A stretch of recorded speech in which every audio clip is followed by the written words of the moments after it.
안녕하세요. 여러분과 대표 기출 40제를 함께 풀어볼 신승아 교수입니다.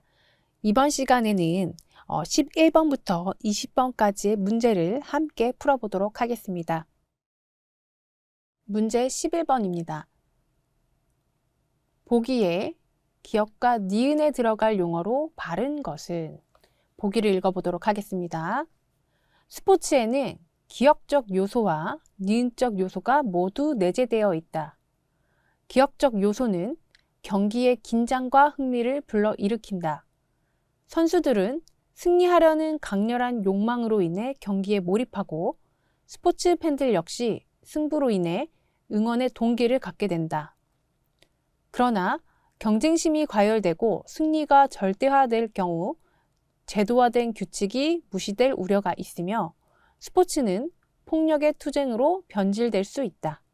이것이 스포츠에서 기역적 요소보다 니은적 요소를 더욱 중시하는 이유이다. 보기를 하나하나 보겠습니다. 보기 1번, 2번, 3번, 4번 사지선다 내용으로 제시가 되어 있는데 정답은 바로 3번이 되겠죠. 여러분들이 여기에서 뭐 도덕, 윤리는 당연히 아실 거고 미미크리, 일링크스를 모르시더라도 여기에 아곤과 아레테가 나와 있죠. 그 다음 사실판단과 가치판단은 여러분들이 역시 잘 알고 계실 거라고 생각이 듭니다. 1번, 2번, 4번을 모르더라도 이 내용만 봤을 때에도 정답이 3번이라는 것을 여러분들이 유추하실 수 있을 것 같아요. 네, 하나하나 조금 보면서 설명을 드리도록 하겠습니다. 아곤 같은 경우는 제가 키워드로 경쟁이라고 외워두시면 편하다고 말씀을 드렸었는데요. 아곤은 경쟁과 싸움을 통해 그 능력을 발휘하고 우월성을 증명하는 스포츠 정신을 의미합니다. 그래서 아곤은 경쟁을 통해 승부를 가리는 스포츠의 핵심 요소로서 경기의 긴장감과 흥미를 불러일으키는 것이 바로 아곤이라고 볼 수가 있고요. 아레테 같은 경우는 탁월함과 덕을 추구하는 정신으로서 그죠? 스포츠에서 도덕적 우수성과 개인적인 성장을 중요시하게 여깁니다. 타인 간의 경쟁보다는 개인의 성장을 우선시한다라는 점에서 아레테와 아곤을 구분할 수 있어야 됩니다. 이와 관련해서 여기 미미크리, 일링크스도 있는데 하나하나씩 좀 간략하게 설명을 드려볼게요. 미미크리는 역할놀이나 모방을 통해서 상상 속 세계에 체험하는 놀이 유형을 미미크리라고 합니다. 이는 스포츠보다는 주로 연극이라든지 게임, 놀이 등에서 나타나는 개념이라고 보시면 될 것 같아요. 일링크스 같은 경우에는 감각적 혼란이나 어지럼증을 통해 쾌락을 느끼는 놀이 유형입니다. 그래서 이는 감각적 자극을 즐기는 활동이라고 볼 수가 있고 롤러코스터를 타거나 회전하는 운동 등을 통해서 쾌락적 즐거움을 느끼는 것과 관련이 있다라고 보시면 될 것 같아요. 다음 12번입니다. 보기에서 괄호 안에 들어갈 용어로 적절한 것은? 보기 읽어볼게요. 운동선수로서 아무리 뛰어난 능력을 갖추었더라도 인간의 본질인 도덕성이 부족하면 훌륭한 선수가 될 수 없다. 이러한 까닭에 운동선수에게는 두 가지가 동시에 요구된다. 즉, 신체적 탁월성과 도덕적 탁월성을 겸비했을 때 비로소 훌륭한 선수가 되는 것이다. 정답은 몇 번이 될까요? 너무 쉽죠? 네. 4번 아레테가 되겠습니다. 아곤은 아곤은 경쟁이라고 보시면 될 것 같고요. 피시스하고 로고스도 가끔 이제 기출문제에서 나오기는 하는데 간략하게 설명을 조금 드리면 피시스 같은 경우는 자연적인 신체 능력과 인간의 본성을 의미합니다. 이러한 운동 선수의 신체적 역량과 자연에서 나오는 본능적인 힘을 나타내는데요. 체력, 근력, 민첩성 등과 같은 물리적 능력을 포함하는 것이 피시스라고 보시면 될 것 같습니다. 로고스는요, 이성이라고 제가 외우면 된다고 이론 강의에서 말씀드렸었는데, 로고스는 이성과 논리를 의미하죠. 스포츠에서 규칙과 전략을 따르는 합리적인 사고 방식을 나타내는데, 스포츠라는 경기 자체가 단순한 신체적 능력만으로 이루어지는 것이 아니라 전략적인 사고와 전술적 판단이 필요하다는 관점을 나타내고 있습니다. 문제 13번입니다. 스포츠맨십 행위가 아닌 것은? 보기 읽어볼게요. 보기 1번, 패자에게 승리의 우월성 과시. 보기 2번, 악의 없는 순수한 경쟁. 보기 3번, 패배에 대한 겸허한 수용. 보기 4번, 승자에 대한 아낌없는 박수. 정답은 1번이 되겠죠. 사실 이 문제는 여러분들 맞추라고 사실 내는 문제라고 보시면 될 것 같아요.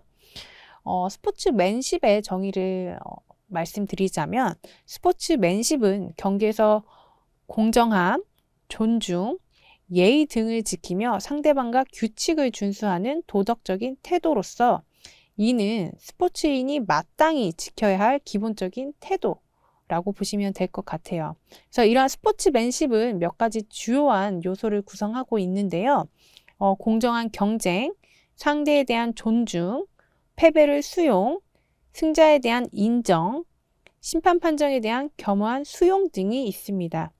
그래서 이를 통해 선수들이 단순히 경기 이상의 가치를 이해하고 스포츠인으로서의 본질적인 도덕성을 배우게 할 수 있습니다. 문제 14번입니다. 그림은 스포츠 윤리 규범의 구조이다. 기역부터 디귿에 해당하는 용어가 바르게 연결된 것은? 그래서 하나하나 볼게요. 기역, 스포츠의 정신적 가치, 인간의 보편적 미덕, 니은, 동등한 경쟁 조건, 정정당당함, 디귿, 행위 규정, 시합의 조건. 그래서 기역과 니은, 디귿을 보시면서 정답은 몇 번일까요? 정답은 2번이 되겠죠. 네, 사실 기역과 니은, 디귿에서 조금 헷갈리더라도 니은, 이 정정당당함만 봤을 때 이거는 바로 페어플레이잖아요. 그죠? 대표적인 키워드죠. 페어플레이 했을 때 대표적인 키워드가 정정당당인데, 그게 사실 니은에 이거 하나밖에 없어요. 다른 게 조금 헷갈리더라도 페어플레이가 니은에 해당하기 때문에 이렇게 문제를 푸실 수도 있고요.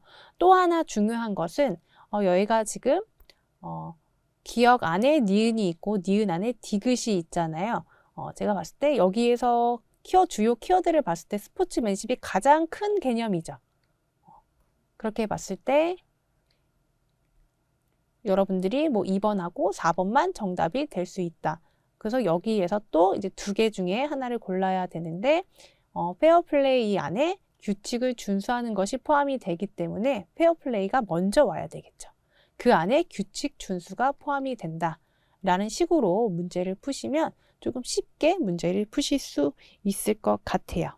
네. 그래서 스포츠맨십은 여러분들이 경기에 임하는 선수나 관계자들이 그 공정함, 존중, 예의를 지키면서 상대방과 경기 규칙을 준수하는 태도, 그래서 도덕적인 태도를 나타내는 것을 의미를 하죠. 페어플레이는 경기 중에서 규칙과 공정성을 바탕으로 선수가 정정당당하게 임하는 태도와 그 행동을 의미한다라고 보시면 될 것 같고요.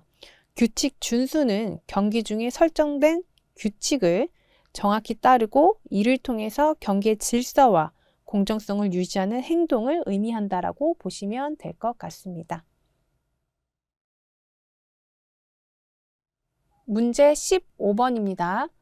보기의 기역에 해당하는 레스트의 도덕성 구성 요소는? 보기 읽어볼게요.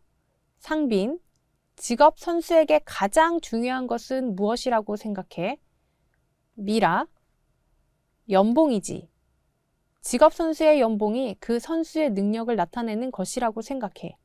나는 작년 성적이 좋아서 올해 연봉이 200% 인상되었어. 은숙, 연봉은 매우 중요하지. 하지만 나는 연봉, 명예 등의 가치보다 스포츠인으로서 스포츠맨십과 페어플레이를 가장 중요한 가치라고 생각해. 보기에는 감수성, 판단력, 동기화, 품성화 이렇게 제시가 되어 있는데요. 정답은 3번 도덕적 동기화가 되겠죠. 레스트의 도덕성 구성 요소는 이렇게 4가지를 제시하고 있는데요. 조금 살펴보면 감수성은 도덕적 문제를 인식하고 해당 문제와 관련된 타인의 관점을 이해하는 능력이라고 보시면 될 것 같습니다. 도덕적 판단력은요. 도덕적 문제에 직면했을 때 다양한 선택지를 분석하고 이에 대한 옳고 그름을 판단하는 능력을 의미를 합니다. 도덕적 동기화는요. 도덕적 판단을 행동으로 옮기기 위한 동기부여를 의미합니다. 그래서 이는 도덕적 가치를 다른 이익이나 욕구보다 우선시하는 태도를 포함한다라고 이해하시면 될 것 같습니다. 도덕적 품성화는요. 도덕적 결정을 일관되게 행동으로 옮기는 성향과 그 의지를 의미하는데요. 도덕적 품성화가 뛰어난 사람들이 도덕적으로 올바른 결정을 내리고 그 결정을 일관성 있게 실천하는 능력을 가지고 있다라고 보는 것입니다. 문제 16번입니다. 보기의 기억에 해당하는 레스트의 도덕성 구성 요소는 보기 읽어볼게요. 기억은 스포츠 현장에서 발생하는 특정 상황 속에 내포된 도덕적 이슈들을 감지하고 그 상황에서 어떠한 행동을 할 수 있으며 그 행동들이 관련된 사람들에게 어떤 영향을 미칠 수 있는가를 상상하는 것을 말한다. 보기로는 감수성, 판단력, 동기화, 품성화 이렇게 제시가 되어 있는데요. 정답은 몇 번일까요? 1번이 되겠죠. 네. 도덕적 감수성은 도덕적 문제를 인식하고 이러한 것이 해당 문제와 관련된 타인의 관점을 이해하는 능력이라고 설명을 드릴 수가 있는데요. 이는 도덕적 상황에서 문제를 인지하는 첫 번째 단계로서 도덕적 이슈가 무엇인지 파악하는 능력이 핵심이라고 보시면 될 것 같습니다. 판단력은요. 도덕적 문제에 직면하게 되었을 때 다양한 선택지들을 분석하고 이것에 대한 옳고 그름을 판단하는 능력을 의미를 합니다. 그래서 어떠한 상황 속에서 도덕적으로 옳은 것인지 평가하는 것을 의미를 합니다. 도덕적 동기화는요. 도덕적 판단을 행동으로 옮기기 위한 동기부여를 의미하는데요. 이는 도덕적 가치를 다른 이익이나 어떠한 욕구보다도 우선시하는 태도라고 보시면 될 것 같습니다. 도덕적 품성화는 도덕적 결정을 일관되게 행동으로 옮기는 성향과 그 의지라고 보시면 될 것 같습니다. 문제 17번입니다. 보기의 설명에 해당하는 반칙의 유형은 보기 읽어볼게요.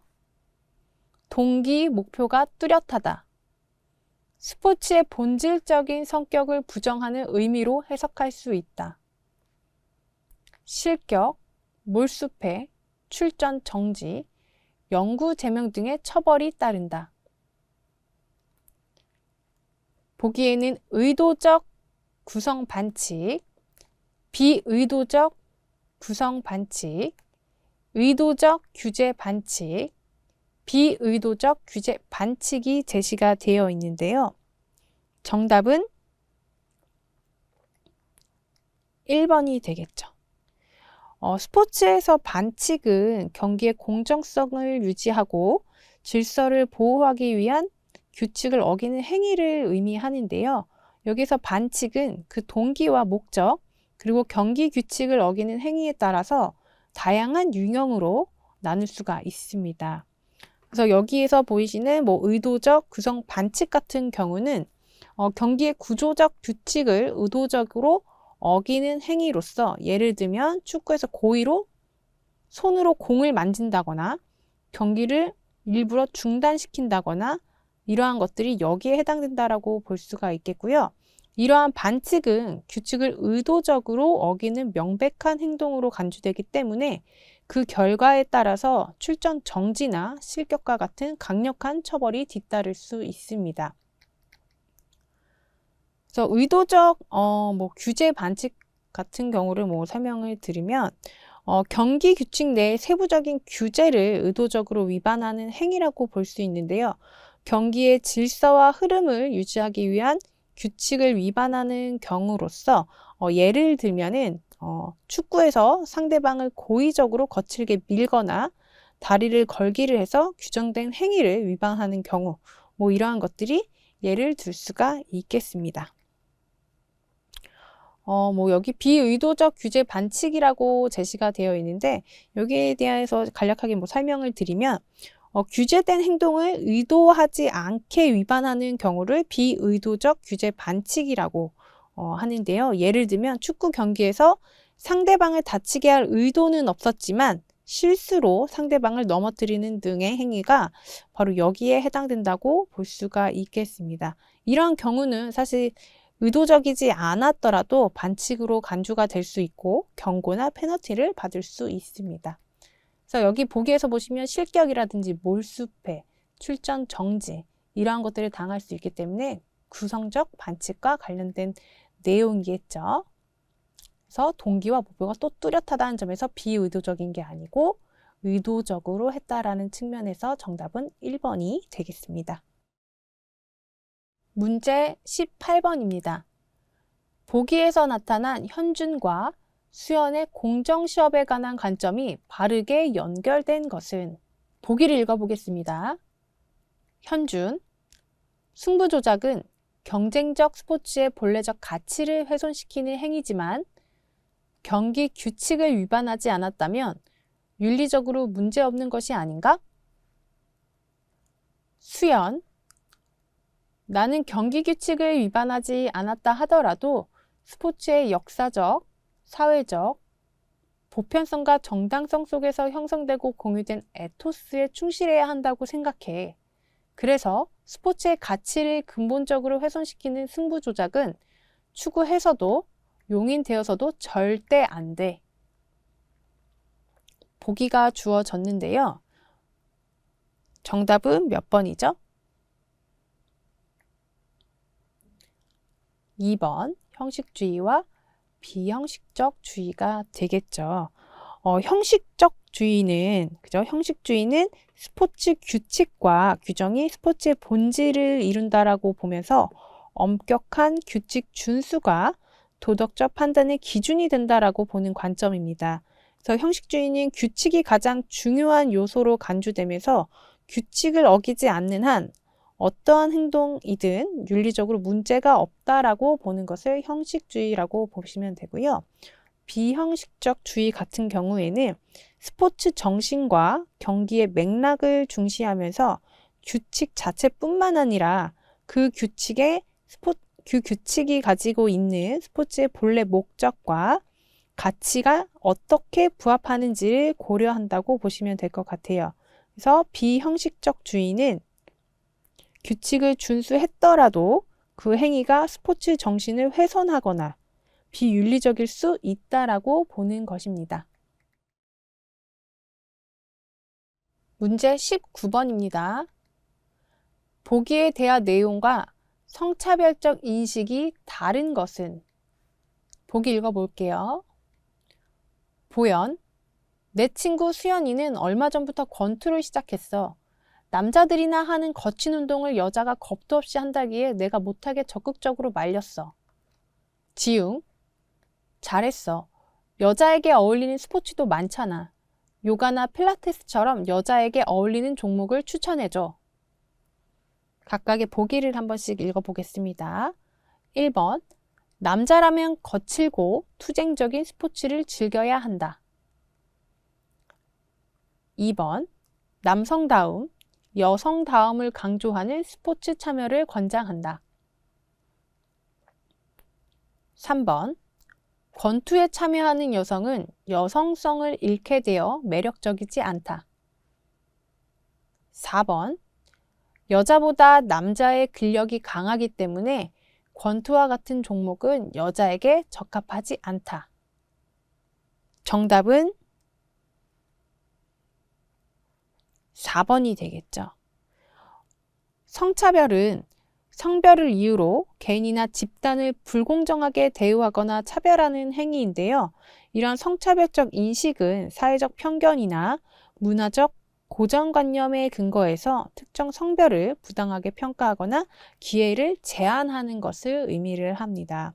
그래서 4번 같은 경우는 성차별적인 편견이라기보다는 생리적 차이에 기반한 판단으로 볼 수가 있겠습니다. 남성이 여성보다 평균적으로 근력이 더 강하다는 사실은 생리적인 차이를 반영한 객관적인 판단이라고 볼 수가 있겠습니다. 문제 20번입니다. 스포츠에서 나타나는 성차별의 원인이 아닌 것은? 보기 읽어볼게요. 1번, 사회적 성 역할의 고착화. 2번, 차이를 차별로 정당화하는 논리. 3번, 신체 구조와 운동 능력에 대한 편견. 4번, 여성성을 해치는 스포츠의 여성 참가 옹호. 정답은 4번이 되겠죠. 실제로 성차별의 원인은 사회적 성 역할의 고착화, 차별을 정당화하는 논리, 신체 구조와 운동력에 대한 편견과 같은 요소로 비롯되는데요. 4번에 여성성을 해치는 스포츠의 여성 참가 옹호는 성차별의 원인이 아니라 성차별을 해결하기 위한 노력이라고 볼 수가 있겠습니다.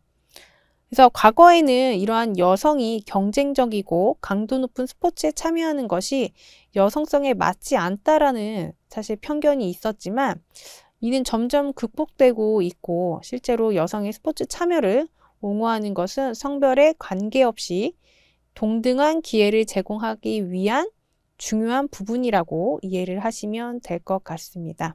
그래서 지금도 여성의 스포츠 참여를 확대하고 성차별을 줄이려는 움직임이 강화되고 있다는 차원에서 이러한 내용들을 이해하시면 될 것 같습니다.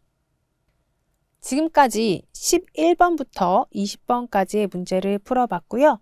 모두 수고하셨습니다. 감사합니다.